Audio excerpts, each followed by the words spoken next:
আপুনি বাৰু এই চলিত বৰ্ষত গভৰ্ণমেণ্ট জব এটা বিচাৰে নেকি? আহ, যদি বিচাৰে তেন্তে আপুনি প্ৰথমতে নিজকে কুৱেশ্যন কৰক যে মোক সঁচাকৈ প্ৰয়োজন হৈছেনে, নে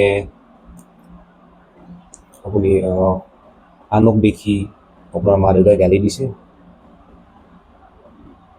তো তেনেকৈ আপুনি বিচাৰিছে। যদি আপোনাৰ ঘৰত সা সম্পত্তি আছে তেতিয়াহ'লে আপুনি বিজনেছৰ ফালে আগবাঢ়ক। বিজনেছত আপুনি নিজে বছ হৈ থাকিব, লগতে 3-4জনক সংস্থাপনো দিব পাৰিব। যদি প্ৰথম প্ৰশ্নটোৰ উত্তৰত আপুনি নিজকে ভাবে যে মই চৰকাৰী চাকৰিয়ে কৰিম, তেতিয়াহ'লে আপোনালোকে 3-4টামান কথাত গুৰুত্ব দিলেই হ'ল। ঠিক আছে, প্ৰথমে আপুনি কি কৰিব? প্ৰথমে আপুনি নিজকে চাব লাগিব যে আপুনি যিটো পষ্টৰ কাৰণে দিব সেই পষ্টটোত ইলিজিবল বা উপযুক্ত হয় নে নহয়। তাৰ কাৰণে কি কৰিব? আপুনি প্ৰথমতে গুগলত যাই চাৰ্চ কৰিব assam.career.com। তাত গৈ আপুনি মই বিশেষকৈ অসম গভৰ্ণমেণ্টৰ চাকৰিৰ কথাই কৈছোঁ। তাত গৈ আপুনি চাৰ্চ কৰক কি কি পোষ্ট ওলাইছে। তো যেতিয়া সেই ৱেবছাইটটো খুলিব, তাৰপিছত তাত আপুনি এলিজিবিলিটি দেখিব, চিলেবাছ গম পাই যাব। তাৰ পৰা আপুনি চিলেবাছখন ডাউনলোড কৰি প্ৰিণ্ট আউট কৰি ল'ব। তাৰ পাছত আহিলে আপোনাৰ প্ৰস্তুতি কেনেকৈ কৰিব। সেই চিলেবাছখন আপুনি 4-5বাৰমান লাহে লাহে ভালকৈ পঢ়িব, কাৰণ ছাকচেছে কনচিষ্টেঞ্চিয়ে বিচাৰে। ঠিক আছে, লাহে লাহে পঢ়ক, ভালকৈ চিলেবাছখন পঢ়ি লওক। তাৰপিছত আপুনি কি কৰিব? চিলেবাছ চোৱাৰ পিছত আপুনি সাধাৰণতে আছাম গভৰ্ণমেণ্টৰ এক্সামবোৰত 4টা টপিকৰ বিষয়ে সোধা হয়। প্ৰথমতে মেথছ থাকিব ধৰক, তাৰপিছত ৰিজনিং থাকিব, তাৰপিছত গ্ৰামাৰ থাকিব, তাৰপিছত জিকে থাকিব। জিকেত থাকিব আপোনাৰ ষ্টেটিক আৰু কাৰেণ্ট এফেয়াৰ্ছ। আপুনি মেথছখিনি কেনেকৈ চাব? মেথছৰ কাৰণে আপুনি যিখিনি চিলেবাছত টপিক দিয়া আছে, মানে ছাবজেক্ট দিয়া আছে, সেইখিনি আপুনি লিখি লওক। চিলেবাছখনটো প্ৰিণ্ট আউট কৰিলে, তাৰ উপৰি এইখিনি লিখি লওক। লিখি লৈ কি কৰিব? আপুনি প্ৰথমতে মেথছৰ কথা কৈ আছোঁ মই।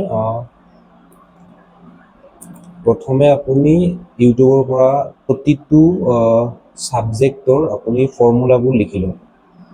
ঠিক আছে, ফৰ্মুলাখিনি আপুনি হয়তো প্ৰথমতে বুজি নাপাব, তথাপিও লিখি ৰাখক। ফৰ্মুলাখিনি লিখি অহাৰ পিছত ইউটিউবত সেই টপিকটো মাৰি ইন আছামিজ লেংগুৱেজ বুলি চাৰ্চ কৰিব। আপুনি যি লেংগুৱেজত বিচাৰে, মই অসমৰ কাৰণে অসমীয়া বুলি কৈছোঁ বাৰু। আপুনি যদি ইংলিছ মিডিয়ামত হয় দেন ইংলিছতে চাৰ্চ কৰিব, যিটো মিডিয়াম হয়। তাৰপিছত আপুনি প্ৰথমতে বেছিকখিনি চাই ল'লে, প্ৰতিটো চেপ্টাৰৰ আপুনি বেছিক কনচেপ্টখিনি লৈ ল'লে। তাৰপিছত এনেকৈ ৰিজনিঙতো গ'ল, প্ৰথমতে ফৰ্মুলাখিনি লিখিলে, তাৰপিছত বেছিকখিনি চাই ল'লে। তাৰপিছত গ্ৰামাৰটো গ'ল, গ্ৰামাৰত প্ৰথমতে তাতেও ফৰ্মুলাই বুলি কৈছোঁ মই, যিখিনি ৰুল আছে সেইখিনি প্ৰথমতে লিখি ল'ব। তাৰপিছত যিখিনি কনচেপ্ট আছে সেইখিনিও চাই ল'ব। তাৰপিছত নেক্সট আপুনি জিকেৰ কাৰণে কি কৰিব? জিকেৰ কাৰণে মই প্ৰিফাৰ কৰিব বিচাৰিম আপোনালোকক আছাম ইয়াৰ বুকখন আনক। নেক্সট হয়তো লুচেন চাব পাৰে, নাইবা ভাৰত ইয়াৰ বুক এখন মাৰ্কেটত পায়, সেইখনো আনিব পাৰে। বাকী থাকিল আপোনাৰ ষ্টেটিকখিনি। ইয়াতে হয়তো নৰ্মেল আপোনাৰ 1 ডে এক্সামৰ কাৰণে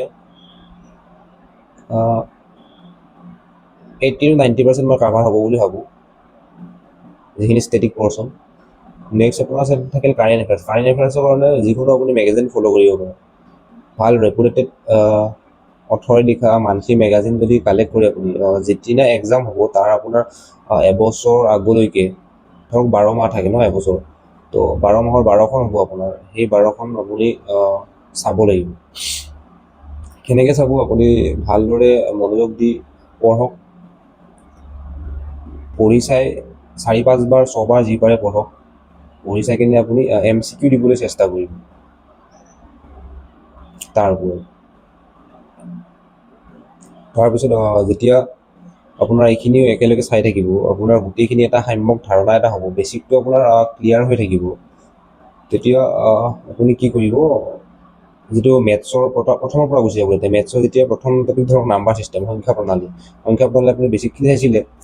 এইবাৰ চাওক আপুনি previous year question paper, previous year question পেপাৰত ক'ত কেনেকৈ কি আহিছে, তেতিয়া আপুনি কুৱেশ্যন পেপাৰবোৰ যেতিয়া চাব, প্ৰিভিয়াছ ইয়াৰ বুলি ক'লে আপুনি 24-25 আগৰখিনি চাওক, বা 24-25খিনি যদি চাই আপুনি 24-25খিনিতে কিন্তু আপোনাৰ আচল কনচেপ্টটো বুজি পাব যে বৰ্তমান যে এক্সাম চলি আছে তাত কুৱেশ্যন পেপাৰখিনি আমাৰ পৰা কি বিচাৰিছে। ঠিক আছে, আগৰ পেপাৰবোৰতো বহুত বুলি নকওঁ, কিছু ইজি আছিলে, কিন্তু বৰ্তমানে যিবিলাক এক্সাম পাতি আছে তো এটা টাফ লেভেল এক্সামেই হয়, তো তেতিয়া আপুনি কুৱেশ্যন পেপাৰখিনি কি বিচাৰিছে সেইটো আপুনি গম পাব। 24-25 যিবিলাক আছাম গভৰ্ণমেণ্টৰ এক্সাম চলি আছে সেইবিলাক যদি আপুনি পেপাৰবোৰ ভালকৈ পৰ্যবেক্ষণ কৰে, তো পেপাৰ চাওক, সেইমতে আপুনি যদি ভাবে মই এইটো টপিকৰ ওপৰত এই বেছিকখিনি চালেই হৈ যাব, নেক্সট আপুনি নাম্বাৰ ছিষ্টেমৰ পাছত আপুনি বেলেগ এটা ছাবজেক্ট লওক, সেই ছাবজেক্টটোৰ এগেইনষ্টত কি কুৱেশ্যন আহিলে আপুনি চাওক, তেনেকৈ প্ৰতিটো চাওক আপুনি। এনেকৈ ৰিজনিঙো চাওক।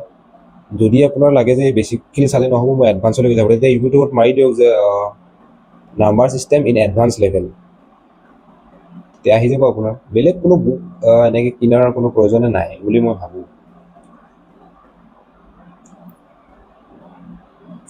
বাকী আপোনাৰ এইখিনি গোটেইখিনি হৈ যোৱাৰ পিছত আপুনি কুৱেশ্যন পেপাৰখিনি চাই গম পালে যে কুৱেশ্যন কেনেকৈ কাটে বা কিমান ডিফিকাল্টি লেভেল থাকে, এইবিলাক যেতিয়া গম পাব, তাৰপিছত কি কৰিব, লাষ্ট মক টেষ্ট দিব।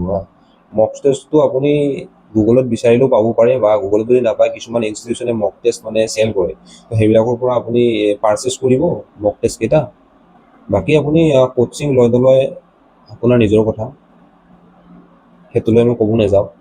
কোচিং নকৰিলে যে আপুনি নাপাব, কোচিং কৰিলেহে যে আপুনি পাব, সেইটো কোনো কথা নাই। নেক্সট আপুনি মক টেষ্ট যেনেকৈ নহওক দিবই। আৰু আপুনি ষ্টেটিক বা কাৰেণ্ট এফেয়াৰ যিখিনি চালে সেইখিনি চোৱাৰ পিছত আপুনি MCQ দিবলৈ চেষ্টা কৰিব। ষ্টেটিক পৰ্চন, এতিয়া আছাম হিষ্ট্ৰী এনচিয়েণ্টৰ কিবা এটা আপুনি চালে, ইণ্ডাছ ভেলী চিভিলাইজেশ্যন, সিন্ধু ঘাটি সভ্যতা ধৰক, সেইটো টপিকটো চোৱাৰ পিছত আপুনি তাৰ ওপৰত MCQ দিবলৈ চেষ্টা কৰিব। কাৰণ আপোনাৰ যিবিলাক APSCৰ বাহিৰে যিবিলাক নৰ্মেল এক্সাম হৈ আছে সেইবিলাকৰ বৰ্তমানটো 1 ডে এক্সামেই হয়, তাত MCQ আহে, তো আপুনি MCQ দিবলৈ চেষ্টা কৰক তেনেকৈ। আৰু সময়বোৰ স্মাৰ্টলি ইউজ কৰক। কিছুমান যোনটো বস্তু নিলিখিলেও হয় সেইটো লিখিব নালাগে, যোনটো লিখিব লাগিব বুলি আপুনি ভাবে আপোনাৰ মনত নাথাকে তেতিয়া সেইটো লিখক। চব যদি আপুনি নোট বনাই যায় তেতিয়াও আপোনাৰ সময়খিনি, আৰু আপুনি সময় এটা নিৰ্ধাৰণ কৰক যে মোক ইমান মাহৰ পৰা ইমান মাহৰ ভিতৰত মই গোটেইখিনি ক্লিয়াৰ কৰিবলৈ চেষ্টা কৰিম। ভগাই লওক আপুনি, অমুক দিনৰ পৰা অমুক দিনলৈকে মই অমুকটো চেপ্টাৰ চেছ কৰিম, নেক্সট অমুকটোৰ পৰা অমুকলৈকে অমুকটো এনেকৈ শেষ কৰিম, এনেকৈ ভগাই লওক আপুনি। এটা সময়সীমা থাকিব লাগিব, নহ'লে আপুনি পৰীক্ষাৰ দিনালৈকে আপোনাৰ শেষেই নহ'ব একো। আৰু যেতিয়া আপুনি গোটেইখিনি পৰীক্ষাৰ 2 মাহমান আগলৈকে যেতিয়া গোটেই কনচেপ্টখিনি আপোনাৰ ক্লিয়াৰ যেন মনত এটা ধাৰণা হ'ব, তেতিয়া আপোনাৰ কনফিডেঞ্চ বিল্ড হ'ব। তেতিয়া আপুনি এক্সাম হলত আপুনি নজনা বস্তু এটাও কৰি থৈ আহিব শুদ্ধভাৱে। আৰু পৰীক্ষা দিনাখন চাব পৰাকৈ আপুনি কি কৰিব, ধৰক মেথছৰ আছে, মেথছৰ কাৰণে ধৰক এটাই বহি, তেনেকৈ যাতে পৰীক্ষাৰ আগদিনা আপুনি গোটেইখিনি এবাৰ প্ৰেক্টিছ কৰি চাই যাব পাৰে। আপোনাৰ বহুতখন কিতাপৰ মাজত যদি আপুনি ফ'ল' কৰে, মই এইটো ভাবোঁ দেই, আপুনি বহুতখন কিতাপ ফ'ল' কৰাতকৈ এখন কিতাপে বহুতবাৰ ৰিপিট কৰক, সেইটো বেছি ফলদায়ক হ'ব বুলি মই ভাবোঁ। চাওক আপুনি এইখনৰ যদি গোটেই কনচেপ্টখিনি ক্লিয়াৰ হৈ গ'ল আপোনাৰ বুলি ভাবে তেতিয়া বেলেগ এখন কিতাপত যাব পাৰে, কিন্তু আপুনি ইখনো চাই সিখনো চাই নেক্সট আৰু এখন চাই 3-4খন কিতাপৰ পৰা এটাই কনচেপ্ট লয়, তেতিয়া আপোনাৰ একো বস্তুৱে মনত নাথাকিব। বাকী এনেকৈ গোটেই কনচেপ্টখিনি আপুনি ফ'ল' কৰি যাওক, কোনো পাৰফেক্ট নহয়, এনেকৈয়ে চবেই প্ৰেক্টিছ কৰে। ঠিক আছে, ধন্যবাদ।